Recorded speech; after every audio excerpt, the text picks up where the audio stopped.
Welcome and welcome back to my channel ballet academy में आप लोग का बहुत बहुत स्वागत है। मैं हूं शशि तिवारी। आज हम समझेंगे एक नए टॉपिक को। जिन लोगों ने सब्सक्राइब नहीं किया है, सब्सक्राइब कर लीजिए, फॉलो कर लीजिए, ज्वाइन कर लीजिए। अगर आप चाहते हैं कि आपकी बोरिंग सी बायोलॉजी बहुत इजी वे में आपको समझ में आए, और जिन लोगों ने सब्सक्राइब कर रखा है, थैंक यू सो मच। आगे चलते हैं, सीरीज को शुरू करते हैं। और हम कर चुके थे इंटरफेस का, जीवन फेज कर चुके थे। अभी आज हम जो करेंगे वो एस फेज करेंगे। हम G0 फेज भी कर चुके हैं। ऑलराइट, तो प्रीवियस वीडियोस देखिएगा। अगर आप नए हैं इस चैनल पे, आपने नहीं देखा है तो पुरानी वीडियोस जाके देखिए, आपको वहां पे पूरा एक्सप्लेन किया हुआ है। ठीक है, ओके। नाउ अब शुरू करते हैं एस फेज।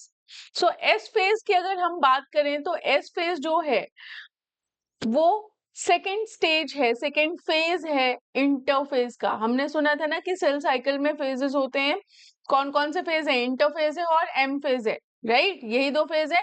तो इंटरफेज की अगर हम पहले बात करें तो इंटरफेज में आता है हमारा G1 फेज, G2 फेज और एस फेज। तो ऑर्डर इस तरीके से होगा, G1 होगा, S होगा, फिर G2 होगा और फिर आपका M फेज होगा।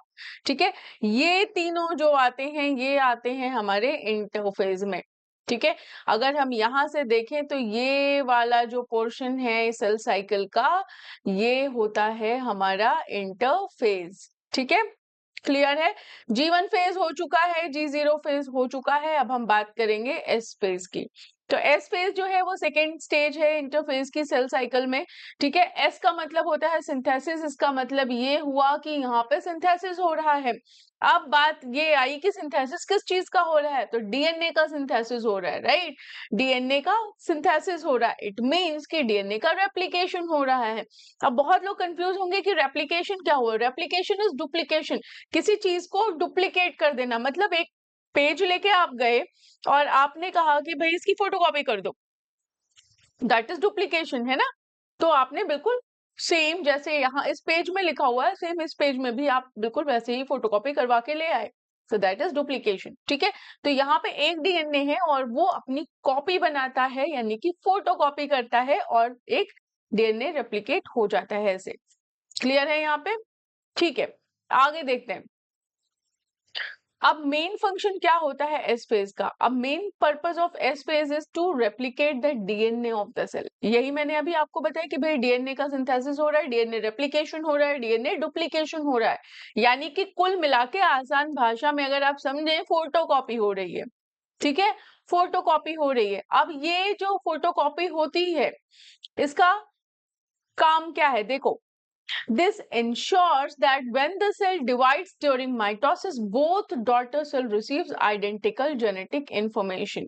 ठीक है, without DNA replication, cell division cannot occur properly. अब बहुत सिंपल भाषा में समझो कि ये सेल है। ठीक है, इस सेल को आगे दो सेल बनाने हैं, एक ये बनाना है और एक ये बनाना है। यहाँ पे क्या है कि यहाँ पे डीएनए की एक ही कॉपी है। अब अगर ये डीएनए की एक कॉपी इसको दो में भेजनी हो तो क्या आधा करके थोड़े भेजेगा? आधा कर देगा तो गड़बड़ हो जाएगी, इंफॉर्मेशन ही पूरी नहीं जाएगी। इसकी पूरी जेनेटिक इंफॉर्मेशन इसी डीएनए में है।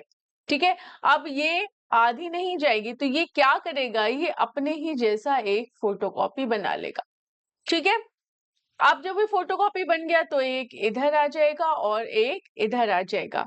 यही जरूरत होती है डीएनए रेप्लिकेशन की।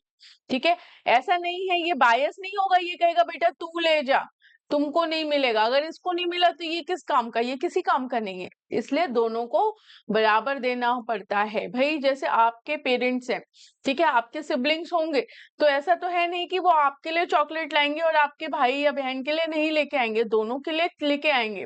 ऐसा हो सकता है चॉइस की चीजें लेके आए, लेकिन अगर कोई चीज लाएंगे तो दोनों के लिए लेके आएंगे। सिमिलर चीज यहाँ पे होती है, राइट? ओके, अब जब डिवीजन हो रहा है, यहाँ पे क्या हो रहा है? यहाँ पे माइटोसिस हो रहा है। जब माइटोसिस होगा तो ये इंश्योर किया जाता है कि ये जो दोनों सेल हैं, इन दोनों सेल के पास बिल्कुल सेम जेनेटिक इंफॉर्मेशन हो। ऐसा ना हो कि यहाँ की इंफॉर्मेशन अलग हो और यहाँ की इंफॉर्मेशन अलग हो, ठीक है, सेम इंफॉर्मेशन होनी चाहिए। यहाँ तक क्लियर है? Without DNA replication cell division can not occur properly. अब अगर डीएनए रेप्लिकेट नहीं होता है तो क्या सिर्फ इसी को मिलेगा या इसको मिलेगा, इसको नहीं मिलेगा, या फिर इसको मिलेगा और इसको नहीं मिलेगा? मतलब किसी एक को मिलेगा और किसी एक को नहीं मिलेगा, तो सेल डिवीजन का कोई मतलब नहीं है ना? और अगर डीएनए रेप्लिकेशन नहीं हुआ तो सेल डिवीजन प्रॉपरली होगा ही नहीं। क्लियर है? डीएनए का रेप्लिकेशन नहीं हुआ तो सेल का डिवीजन नहीं होगा। ये चीज यहाँ पे क्लियर हो जाइए, ठीक है? ये है main function of S phase, which means कि सिंथेसिस फेज, ठीक है? ओके, डीएनए का रेप्लिकेशन होता है, वही चीज जो मैंने आपको बताई कि ईच डीएनए मॉलिक्यूल क्या करेगा, ये कॉपी कर देगा, ठीक है? अब क्रोमोसोम डुप्लीकेट हो गए। अब एस फेज में क्या था, ये एस फेज की कहानी है। एस फेज से पहले की कहानी है कि भैया सिंगल डीएनए था, ठीक है? अब क्या हो गया, एस फेज जब इससे पहले की बात हुई, यानी कि कौन सा फेज है पहले, जीवन फेज है, ठीक है? यहाँ पे क्या हुआ, यहाँ पे कॉपी नहीं हुई थी, यहाँ पे कॉपी होगी, ठीक है? तो हर डीएनए का मॉलिक्यूल यानी ईच डीएनए का मॉलिक्यूल कॉपी करेगा, यानी कि फोटोकॉपी करेगा, ठीक है? अब जब एस फेज से पहले वाला फेज था तो वहां पे सिर्फ एक क्रोमैटिड था, ठीक है, वहां पे एक क्रोमैटिड था। एस फेज के बाद क्या हुआ, ये डबल हो गया। एस फेज में ही डबल हुआ ना, ठीक है, एस फेज में डबल हो गया। क्लियर है यहाँ पे? अब ये क्या होंगे, ये अटैच्ड होंगे एक जगह पे जिसे हम सेंट्रोमियर कहते हैं। देखो कुछ इस तरह से, ये है सेंट्रोमियर, दिख रहा है आप लोग को? ठीक है, समझ में आई बात? यहां तक समझ में आया? ये सेंट्रोमियर है। एस फेज से पहले सिंगल डीएनए था, कॉपी नहीं किया था, बाद में जब एस फेज आया तब जाके इसने कॉपी किया, ठीक है? जब कॉपी किया तो कुछ इस तरीके से अरेंजमेंट हुआ इसका, ऐसे देख लो, ठीक है? कुछ इस तरह से इसका अरेंजमेंट हुआ और ये कहाँ पे मिला, ये मिला सेंट्रोमियर पे, ठीक है? क्लियर है? अच्छा, एक चीज, एक लाइन यहाँ पे लिखी, two identical sister chromatid. Two identical sister chromatid का मतलब क्या हुआ? देखो जैसे अगर आप दो बहन हो तो मम्मी तो एक ही होंगी ना, ये है बेचारे का सेंट्रोमियर, ठीक है? एक ये है, एक ये है और एक ये है, ठीक है? तो ये और ये क्या है, ये सिस्टर क्रोमैटिड है, सिस्टर क्रोमैटिड। अच्छा, अब मैं आपसे पूछूं कि क्रोमैटिड क्या होता है, फिर क्रोमैटिड जो होगा ना वो ये है, ठीक है? ये क्या है, ये क्रोमैटिड है, ये क्या है, क्रोमैटिड है। लेकिन अगर सिस्टर क्रोमैटिड की बात करें तो ये सिस्टर क्रोमैटिड है, दो है ना, एक ये वाला पार्ट है, एक ये है रेड, ठीक है, और एक है पर्पल, दिख रहा है ना? दो बहनें हैं भाई, सिस्टर क्रोमैटिड हो गई, ठीक है? और आइडेंटिकल का मतलब क्या हुआ, बिल्कुल एक जैसी दिखती हैं, जैसे आप दिख रहे हैं वैसे ही आपकी बहन दिख रही है, तो इसे हम बोलते हैं टू आइडेंटिकल सिस्टर क्रोमैटिड। कहने का मतलब यह है कि जब एस फेज में डीएनए का डुप्लीकेशन हो जाता है तो उसके बाद, आफ्टर एस फेज के बाद, हर क्रोमोसोम के पास टू आइडेंटिकल सिस्टर क्रोमैटिड्स होती हैं। और ये कहाँ अटैच होती हैं, वो अटैच होती हैं यहाँ पे, इसको हम बोलते हैं सेंट्रोमियर। क्लियर है? यहाँ पे इसको हम बोलेंगे सेंट्रोमियर। यहां तक क्लियर हो गया? Okay, now chromosome number versus DNA content. अब ये बहुत इंपॉर्टेंट चीज है, इसको समझने की जरूरत है। एक इंपॉर्टेंट कॉन्सेप्ट है एस फेज में कि डीएनए का जो कंटेंट है वो डबल हो जा रहा है। यहाँ पे डीएनए डुप्लीकेट हो रहा है, लेकिन क्रोमोसोम नंबर नहीं चेंज हो रहा है। इस चीज को हमेशा याद रखिएगा कि एस फेज में डीएनए कंटेंट डबल हो जाता है, यानी डीएनए का डुप्लीकेशन हो जाता है, लेकिन क्रोमोसोम सेम रहते हैं, क्रोमोसोम का नंबर सेम रहता है। क्लियर है? देखिए, अगर हम बात करें बिफोर एस फेज की, तो 46 क्रोमोसोम्स होते हैं, ठीक है, और डीएनए मॉलिक्यूल कितने हैं? 46 हैं। क्लियर है? यहाँ पे समझ में आया? 46 क्रोमोसोम है, 46 डीएनए है। अब मैंने यही बोला कि एक इंपॉर्टेंट कॉन्सेप्ट है इस फेज में कि क्या होगा, डीएनए कंटेंट डबल हो जाएगा। 46 डीएनए कंटेंट है तो 46 का जस्ट डबल हो जाएगा। क्या हो जाएगा? 92। 92 क्यों हो जाएगा? क्योंकि ये सिस्टर क्रोमैटिड बन गए ना, एक में दो बन गए, एक डीएनए दो बन गए। तो अगर 46 था तो 46 इंटू 2 कर दो, ठीक है, तो ये हो गया 92।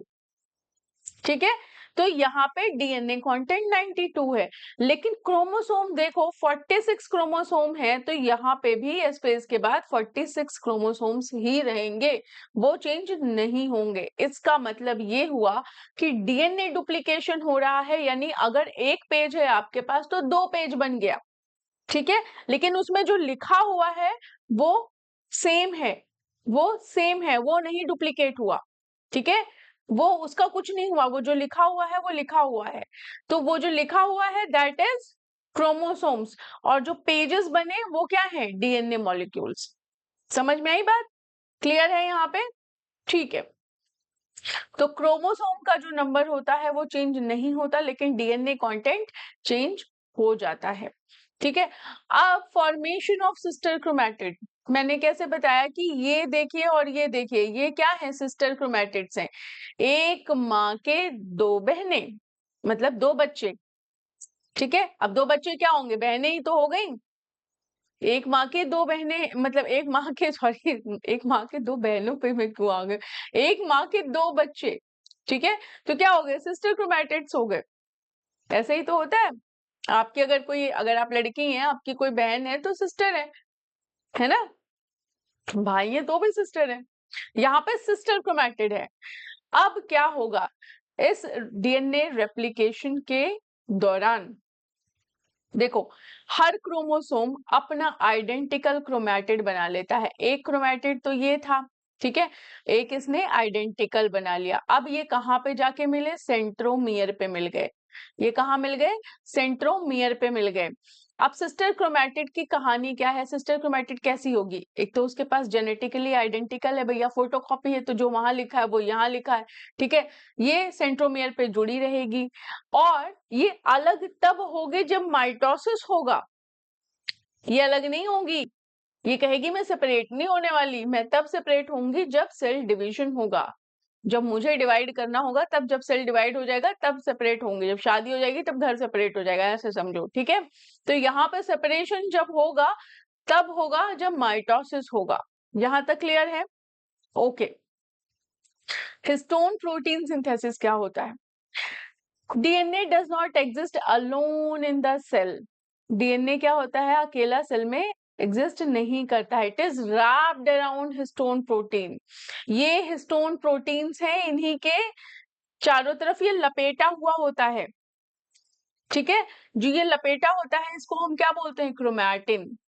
जब लपेट जाता है तो ये क्रोमैटिन बन जाता है, कंडेंस हो जाता है थोड़ा सा, ठीक है, ये क्या बन जाता है? क्रोमैटिन बन जाता है। यहाँ तक क्लियर है? एस फेज में क्या होगा? हिस्टोन प्रोटीन्स भी बनेंगे, जिनके ऊपर जो नए हमने डुप्लीकेट कॉपी बनाई थी वो क्या करेंगे? रैप होना शुरू हो जाएंगे, ठीक है। जो डीएनए हमने नया बनाया था, जैसे ये एक हमारा डीएनए बना हुआ था, एक हमने और बनाया, तो ये डीएनए को रैप करना है, तो ये किस पे रैप होगा? इन्हीं हिस्टोन प्रोटीन के ऊपर ऐसे ऐसे करके रैप होता चला जाएगा, ठीक है। तो इसलिए chromatin formation occurs simultaneously with DNA replication, यानी कि क्रोमैटिन का भी फॉर्मेशन तभी होगा जब डीएनए रेप्लिकेशन होगा, साथ साथ होंगे। क्लियर है यहाँ पे? क्रोमैटिन का फॉर्मेशन भी कब होगा? जब डीएनए का रेप्लिकेशन होगा। क्लियर है यहाँ पे? यहाँ तक कोई डाउट नहीं होना चाहिए। ओके, अब डुप्लीकेशन ऑफ सर्टेन ऑर्गेनेल्स, ऐसा नहीं है भाई कि सिर्फ और सिर्फ डीएनए का डुप्लीकेशन हो रहा है, और भी चीजें हो रही हैं इस फेज में। एक तो सेंट्रियोल भी डुप्लीकेट हो रहा है, ठीक है। सेंट्रियोल डुप्लीकेट क्यों होगा, देखो ये सेल है, ठीक है। सेल में जो सेंट्रियोल है वो डुप्लीकेट इसलिए होगा क्योंकि अगर सेंट्रियोल डुप्लीकेट नहीं हुआ, एक और नहीं बना, तो स्पिंडल फाइबर फॉर्मेशन कैसे होगा, स्पिंडल फाइबर का फॉर्मेशन कैसे होगा, ये होते हैं स्पिंडल फाइबर, ये इस पोल पे चले जाएंगे, ये इस पोल पे चले जाएंगे, ठीक है। तो सेंट्रियोल का फॉर्मेशन बहुत जरूरी है, यानी एक सेंट्रियोल है उससे काम नहीं चलेगा, एक बेचारा एक ही में जाएगा तो क्या होगा, उसको दोनों पोल्स पे जाना पड़ेगा, तो सेंट्रियोल का रेप्लिकेशन होगा। क्योंकि ये सब कुछ करने में बहुत ज्यादा एनर्जी लगेगी, तो माइटोकॉन्ड्रिया भी इंक्रीज होगा, ठीक है। माइटोकॉन्ड्रिया में इंक्रीज इन नंबर, और इस तरह से सेल जो है वो अपने आप को प्रिपेयर कर लेगा, ठीक है। किस चीज के लिए प्रिपेयर करेगा, जो डिवीजन होना है क्रोमोसोम का माइटोसिस के लिए, मतलब माइटोसिस के दौरान, उसके लिए ये प्रिपेयर कर लेगा। यहां तक क्लियर है, ओके। नाउ एंजाइम्स भी बहुत जरूरी है भाई, सिर्फ इन्हीं से काम नहीं चलेगा, एंजाइम भी चाहिए, क्योंकि डीएनए रेप्लिकेशन इतना इजी थोड़े है, डीएनए रेप्लिकेशन में बहुत सारा कॉम्प्लेक्स प्रोसेस होता है कि नहीं होता है। अब डीएनए पॉलीमरेज ये क्या करेगा, नया डीएनए बनाएगा। Helicase unwind the DNA helix, helicase क्या करेगा, जो डीएनए का हेलिक्स है उन्हें अलग अलग करेगा। लाइगेज क्या करेगा, डीएनए फ्रेगमेंट्स को ज्वाइन करेगा। प्राइमेज आरएनए प्राइमर बनाएगा। ये सारे एंजाइम्स जरूरत पड़ती है इन सारे एंजाइम्स की during the duplication of DNA, समझ में आई बात, डुप्लीकेशन ऑफ डीएनए में इन सबकी जरूरत पड़ती है, क्लियर है यहाँ पे, ओके। अब डीएनए रेप्लिकेशन की एक्यूरेसी भी होनी चाहिए भाई। अगर सपोज करो कि आपको एक शीट दे दी जाए, बोला जाए कि ये एग्जाम में आएगा, अगर तुमने इसको नहीं लिखा सेम टू सेम तो फेल, ठीक है। तो तुम्हें वो सेम टू सेम लिखना पड़ेगा, ठीक है। तो यहाँ पे कहते हैं कि जो फोटोकॉपी आप करा रहे हो वो बिल्कुल एक्यूरेट होना चाहिए। अगर आपका डीएनए रेप्लिकेशन एक्यूरेट नहीं हुआ तब क्या होगा, नंबर कट जाएंगे, एरर मिलेगी, है ना, फेल हो जाओगे, यही तो होगा। तो यहाँ पे मिस्टेक्स क्या होंगी, सेल के पास ऐसे प्रोसेसेस होते हैं, ऐसे मैकेनिज्म होते हैं जिससे कि अगर ये डीएनए का डुप्लीकेशन अगर करेक्टली नहीं हुआ है तो वो मिस्टेक को डिटेक्ट कर लेगा, ठीक है। और जो मिस्टेक डिटेक्ट होगी उसे करेक्ट करेगा दौरान, मतलब रेप्लिकेशन के टाइम पे। इससे क्या होगा, जेनेटिक स्टेबिलिटी मेंटेन रहेगी। ऐसा नहीं है कि देखो, एक डीएनए जो है, जब एक डीएनए में जो इंफॉर्मेशन है वो दूसरे डीएनए में भी जानी चाहिए, अगर जरा सा भी गलत हुआ तो क्या होगा, सेल डिवीजन रुक जाता है, ठीक है। या चाहे वो टेम्पररी ही रुकेगा जरूर वो, क्लियर है, सेल डिवाइड नहीं हो पाएगा। तो ये सारी मिस्टेक को करेक्ट करने की जरूरत है, और अगर जरा सी भी गलती हुई तो म्यूटेशन हो जाता है, ठीक है। तो म्यूटेशन होने का मतलब ये होता है कि म्यूटेशन हम आगे समझेंगे, म्यूटेशन क्या होता है। म्यूटेशन क्या होता है कि इंफॉर्मेशन इधर उधर हो गई तो इंफॉर्मेशन अधूरी रह जाती है एक तरीके से, ठीक है। तो जितना इंफॉर्मेशन है जेनेटिक वो दूसरे में भी जाना उतना ही जरूरी होता है। तो यहाँ पे एक्यूरेसी होनी चाहिए डीएनए रेप्लिकेशन की। अब ड्यूरेशन क्या होती है, ड्यूरेशन अगर 24 घंटे का सेल साइकिल है तो 6 से 8 घंटे आपका एस्पेस चलता है, ठीक है। कुछ डिपेंड करता है, कुछ सेल जल्दी डिवाइड कर लेते हैं, किसी में थोड़ा टाइम लगता है। तो अगर हम ह्यूमन सेल की बात करें तो 24 घंटे में 6 से 8 घंटे जो चलता है वो एस्पेस चलता है। अब इम्पोर्टेंट क्या है, इम्पोर्टेंस क्या है एस फेज की, तो इंपॉर्टेंस ये है कि जेनेटिक मटेरियल डुप्लीकेट होता है, सिस्टर क्रोमैटिड बन रहा है, डीएनए इक्वली डिस्ट्रीब्यूट हो रहा है, किसी के साथ कोई चीटिंग नहीं हो रही है, ठीक है। जो डॉटर सेल्स बन रही है उनके साथ चीटिंग नहीं हो रही, भैया इक्वली डिस्ट्रीब्यूट कर दिया गया डीएनए। अब डीएनए क्योंकि इक्वली डिस्ट्रीब्यूटेड है, तो जेनेटिक कंटिन्यूटी बनी हुई है, ठीक है। अगर एस फेज नहीं होगा तो डीएनए का डुप्लीकेशन नहीं होगा, डीएनए का डुप्लीकेशन नहीं होगा तो डॉटर सेल के पास कंप्लीट जेनेटिक इंफॉर्मेशन नहीं जाएगी, right. So this is all about S phase. अगर आपको कोई भी डाउट लगता है, please go ahead, let me know in the comment section. अगर आपका कहीं पे भी कोई डाउट होगा तो मैं कोशिश करूंगी उसको क्लियर करने की, ठीक है। ऑल राइट, आज का वीडियो यहीं खत्म होता है, मिलते हैं आपसे नेक्स्ट वीडियो में।